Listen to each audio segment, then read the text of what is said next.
بھارتی جارحیت کا جواب تیز پختہ اور بھرپور انداز میں دیا جائے گا جو ان کی نسلیں یاد رکھیں گی۔ ISPR کا بھارتی فوج کے پروپیگنڈے پر دو ٹوک اعلان۔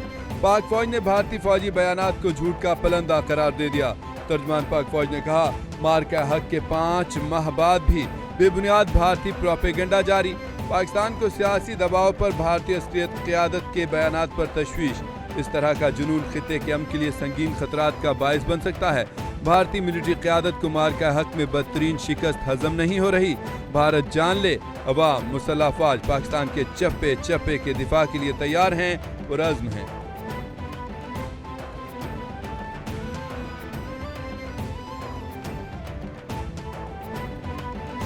افغان طالبان اور فتنۃ الخارج کی ایک بار پھر کرم سیکٹر میں بلا اشتعال فائرنگ۔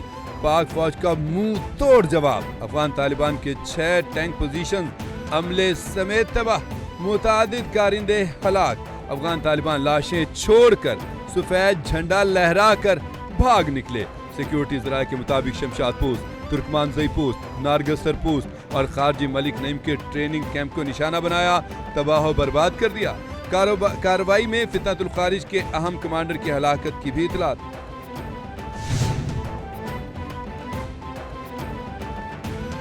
پاکستان کی معیشت کے لیے اچھی خبر، IMF سٹاف لیول معاہدہ طے پا گیا۔ پاکستان اور IMF کے درمیان قرض پروگرام کے جائزے پر ابتدائی معاہدہ طے پا گیا۔ IMF اعلامیے کے مطابق بورڈ کی منظوری کے بعد پاکستان کو تقریباً $1.2 ارب ملیں گے۔ پاکستان کا معاشی استحکام بہتر اور مارکیٹ کا اعتماد بحال ہو رہا ہے۔ 14 سال بعد کرنٹ اکاؤنٹ سرپلس ہوا، افراط زر قابو میں ہے اور زر مبادلہ کے ذخائر میں اضافہ جاری ہے۔ مشکل وقت سے ہم اللہ تعالیٰ کی فضل و کرم سے، خان صاحب کی رہنمائی سے ہم نکل آئے، اور میں آپ سب کو بتاتا ہوں کہ انشاءاللہ تعالیٰ ہم تمام پولیٹیکل پارٹیوں کو اور اس ملک کے جتنی بھی اسٹیک ہولڈر ہے، ہماری خواہش ہے کہ ہم اس کو ساتھ لے کے آگے بڑھے۔ ہم نہ کسی سے جنگ چاہتے ہیں، نہ کسی کے خلاف ہے، اس اداروں کو ہم اون کرتے ہیں اور یہ ادارے ہمارے ہیں۔ اداروں میں کسی سے ہمارا اختلاف ہو سکتا ہے، لیکن ہم اداروں کے ساتھ کھڑے ہیں، ہم اس ملک کے ساتھ کھڑے ہیں۔ جمہوریت اور عوام کے لیے لڑتے رہیں گے، PTI رہنما سلمان اکرم راجہ نے کہا۔ عدالت میں قانون کی فتح ہوئی ہے۔ صوبائی صدر تحریک انصاف جنید اکبر کا کہنا ہے کہ آج نومنتخب وزیر اعلیٰ سہیل آفریدی حلف لیں گے۔ گورنر خیبر پختونخوا فیصل کریم کنڈی سے رابطہ ہوا تھا، انہوں نے حلف لینے سے انکار نہیں کیا۔ چیئرمین پیپلز پارٹی بلاول بھٹو نے جمہوری طریقے سے اپنی ذمہ داری نبھائی۔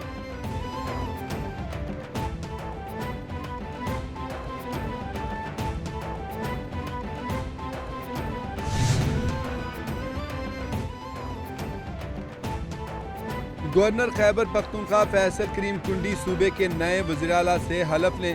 پشاور ہائی کورٹ نے تحریری حکم نامہ جاری کر دیا۔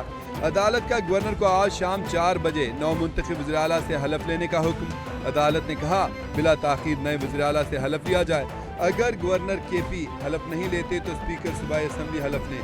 PTI کی جانب سے پشاور ہائی کورٹ میں نو منتخب وزیر اعلیٰ سہیل آفریدی سے حلف لینے کے لیے درخواست دائر کی گئی تھی۔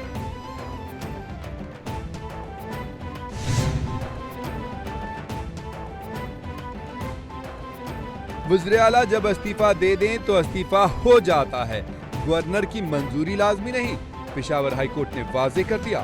دوران سماعت عدالت نے ریمارکس دیے کہ گورنر کو اپنی آئینی ذمہ داری پوری کرنا ہوگی۔ وزیر اعلیٰ نے اسمبلی کے فلور پر کہا کہ انہوں نے استعفیٰ دے دیا۔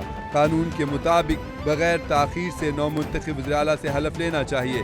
گورنر کو آئین و قانون کے تقاضوں کے مطابق فیصلہ کرنا ہوگا۔ گورنر حلف نہیں لیتے تو اسپیکر حلف لیں گے۔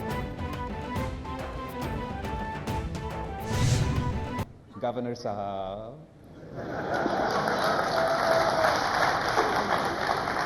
آپ کو میرے خیال میں پختونخوا پہنچنا چاہیے۔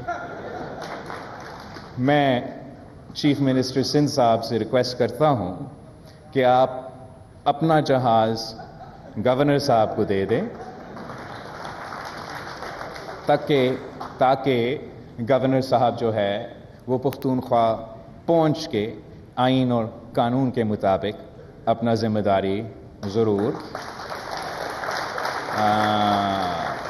پورا کرے گا۔